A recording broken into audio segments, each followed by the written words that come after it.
Da onde que surgiu esse negócio da velocidade? Você era moleque que brincava de carrinho e fazia corrida com os amigos? Como é que era o Rubinho moleque? Assim? É que é muito cedo, né? Eu lembro, por exemplo, eu com 2, 3 anos, alguma coisa assim num parque. Meu pai disse que é Águas de Lindóia, daí o pacote da pipoca furou e aí eu lembro dos patos correndo atrás de mim. Eu não tenho assim, depois disso, do que eu lembro, é o meu avô ligando pro meu pai falando assim, bom, traz ele aqui em casa porque a gente tem um presente para ele vai ganhar um passarinho. Uhum.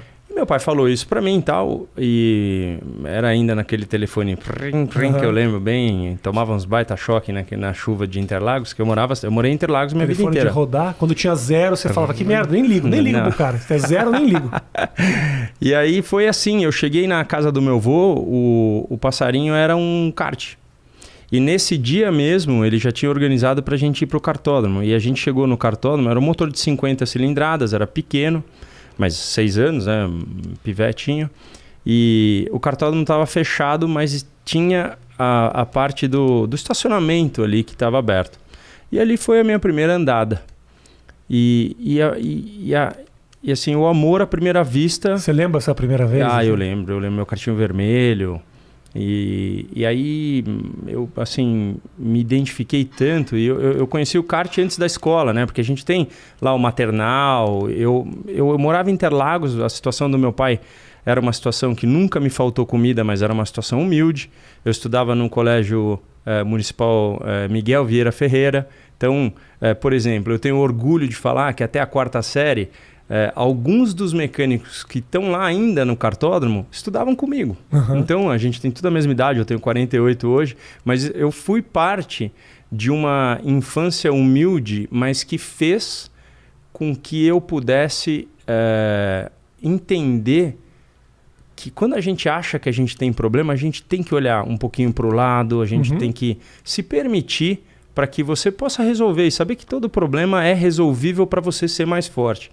Então ali daquela paixão aí, chegaram pro meu pai e falaram assim, cara, o menininho é talentoso, cara. Bom, já, de cara já mandou bem, então. Você vai ter que ganhar um dinheiro aí pra... E ele falou, pô, dono de materiais de construção, né? A Barrichello Materiais de Construção era ali na frente do portão 7 do autódromo. Quem foi pro autódromo passou na frente da loja. Então, que, assim, pra mim é muito como se fosse ontem, assim, sabe? De verdade... foi aquele momento, eu lembro do meu pai chegando para mim e falando assim, eu já entendi, vou trabalhar por você, mas eu preciso de 2 coisas. Do sono, 8 horas da noite, boa noite, eu não quero nem falar boa noite para você, você vai, e estudo. Então, eu me dediquei muito a isso. Isso com quantos anos essa conversa? Assim? Com 8. Porque foi no momento em que eu falei, pai, eu não aguento mais treinar, eu queria correr. Uhum. Teve muito disso, assim, pai, eu não aguento mais isso, pô, você me leva para outro lugar. Então, era só Interlagos, depois fomos para Campinas, no circuitinho do Taquaral, depois fomos para Jaú, São Carlos, né? Então, quando a gente fala assim, eu que morei em Interlagos, tem o bairro da Cidade Dutra. A gente fala da Cidade Dutra para o mundo, porque depois aí, quando eu e meu pai, a gente ia, sei lá, a gente foi correr na França. Falei, meu Deus do céu, era uma delícia poder vivenciar do zero, né? Que a gente começou do zero.